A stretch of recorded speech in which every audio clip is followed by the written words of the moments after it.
Good to see everybody. I want to thank you guys for being here. Welcome back. Obviously, we haven't had the opportunity to speak, since the tragic passing of Khyree Jackson, Anthony Litton, and Isaiah Hazel.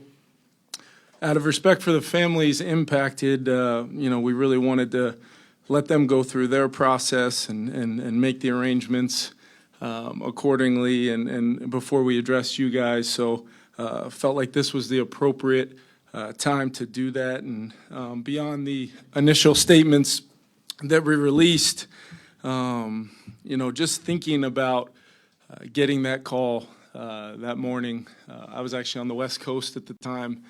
And, it's the call you really, as a head coach, and I've had some dialogue with a lot of the other coaches around the league as well, it's the call we all absolutely fear, more than anything, especially this time of year where you've had a off-season program, the energy is high, the enthusiasm is high, and you're, hoping to get your team back and to get that phone call and know that, not only Kyrie, but, two other tragic lives were lost, all young adults gone way, way too early, that it just leaves you heartbroken.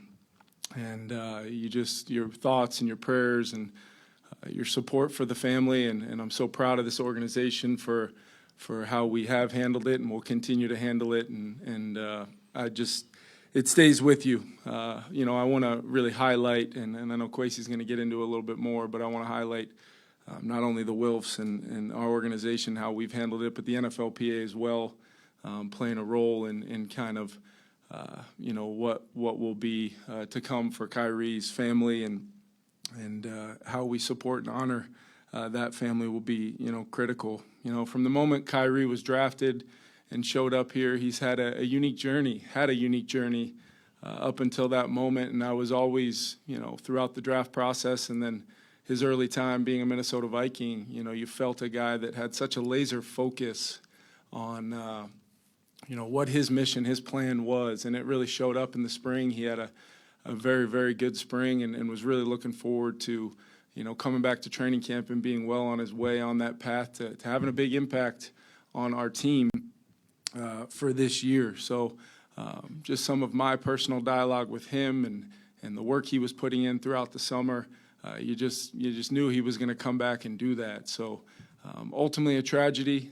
Like I said, a life ended far too early, and at the point of life he was at and the journey he had been on up until that point, really a guy who, was on his way to what I believe in my heart would have been a very, very successful NFL career. And like I said, just incredibly unfortunate. And, with that, I'll turn it over to Quace.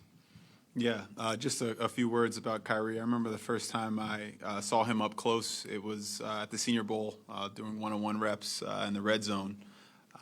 He had a penchant for commentary, let's say, and the player that he was playing against didn't seem to be having very much fun. But I think Kyrie was just a joyful spirit.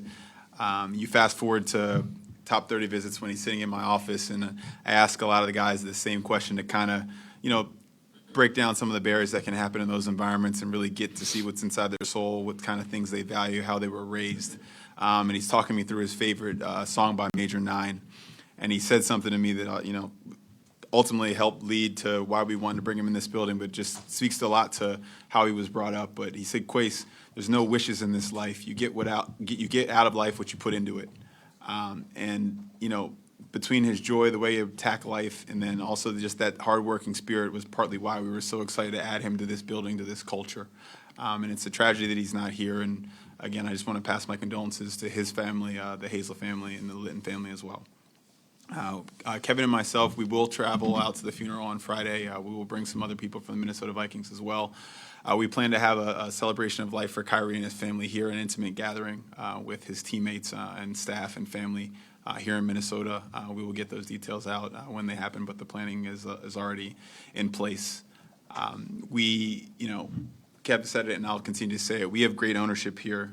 It's never a question of details or anything like that. It's always, what's the decent thing? What's the human thing? What is the right thing to do? That's always the question they ask of myself, Rob, and Kevin in these environments, and we always give them that answer, and they always support it. So I always want to make sure I'm mention them in this setting.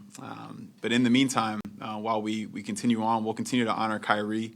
I know I've lost a father early, a close friend in college at a young age, and how I honored them and how I think we'll all honor Kyrie is by the memories we have of him while we travel every day and we think and laugh and smile about what he might have said or what he might have did, how we live our lives, how we smile, how we live with joy, how we work hard, how we approach our craft. That's how we'll honor him on a day-to-day basis. And in that environment, there's nobody else I'd rather have leading this team than this guy sitting next to me. Just the culture he's built, and that'll test it, but I'm sure we'll be up to the task. And with that, I'd like to open up the questions. Kevin, when it comes to just helping the team deal with the loss of Kyrie, I guess what's your approach to helping these guys deal with something that's obviously very jarring for them? Yeah, the unfortunate thing when it happened was obviously everybody's on their summer break on their own.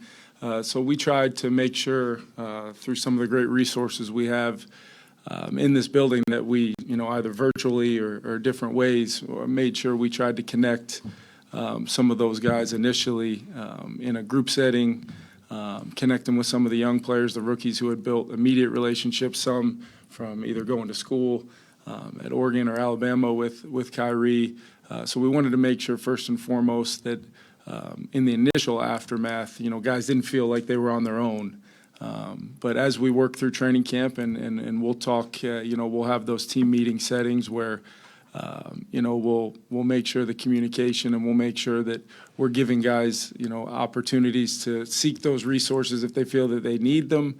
But the one thing I will say is Kyrie was not a part of our team long, but the way our culture is, and more importantly, speaking to our locker room and our players, it does not take long for guys to build strong bonds and relationships. And just through my dialogue throughout the summer with some of our veteran leadership and how they, were communicating their feelings and things, it was pretty remarkable to hear the kind of impact that he had in such a short amount of time. And that's our jobs, to make sure that we understand that everybody will grieve differently, but at the same time, what Kwesi said I thought was a beautiful thing of how we honor him will be a daily thing, but how we individually do that with the type of energy and spirit that I think will honor Kyrie in a great way.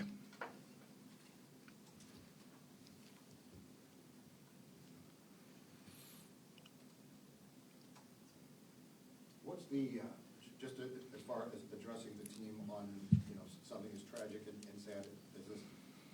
What's your method of how to sort of toe that line of these guys are young, they don't think about death, but yet you turn around and you're playing football. How do you go about that? Because it's got to be a fine line to try to walk. Yeah, absolutely, and it's one of those things where I think it is a wake up call in a lot of ways, that we are not guaranteed another day on this earth at any point in time, and there's not one player in that locker room that probably didn't think about at some point in time in their grieving process just how unfair to Kyrie and his family that this was, and what would that have been like, or what could that have been me type of question. But at the same time, I think these guys love playing the game. They know what comes with playing the game of football. They love being with their teammates. So I don't know necessarily if one thing kind of correlates to another, but I would say just, the gift that we get every single day to be a part of this organization, and for our players, I know how fortunate they feel to be a part of that group of guys in that locker room. My message is going to be coming from my heart, where I say I'm not going to take a single day, a minute, a moment that I have with you guys for granted. And, you'd like to think that you don't, but at the same time, you hate that moments like this are what make you, have that point hammered home to you, that just how fortunate we are on a daily basis to get the opportunities that we do. Kevin, you mentioned getting that phone call at 4 a.m. Is there anything that other head coaches tell you when you take this job about how to deal with that part of it, or just how to be ready for it? No, and I've had some dialogue throughout the summer with coaches reaching out and sending their thoughts and prayers to our organization, but nobody has. I mean, these players, in a lot of ways, and the way that I try to live my life and the blessing of being the coach of this team. I consider myself in that servant leadership mindset where it's about what I can do for our players and building those relationships. And a lot of times you become really close to these guys, and they become, almost like kids of your own, and you care about them and you worry about them. And so there's really there's no playbook, there's no ways to go about it. But I do think, as a whole, it's my responsibility to make sure that all of his teammates, as well as his family and the people who are closest with him, know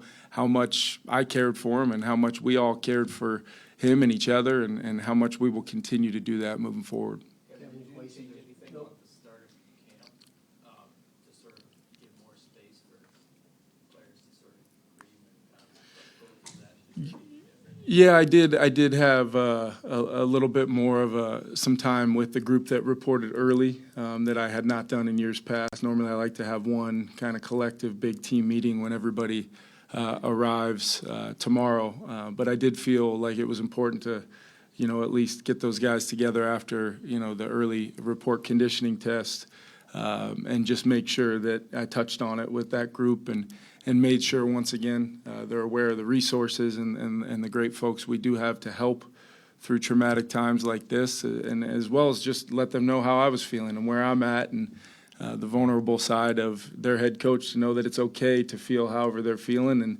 also provide some of the information you guys have all received today about how we're going to honor him, in addition to how we're going to operate and act on a daily basis. Where we're going to have a helmet decal and lapel pins and things to honor Kyrie all season long.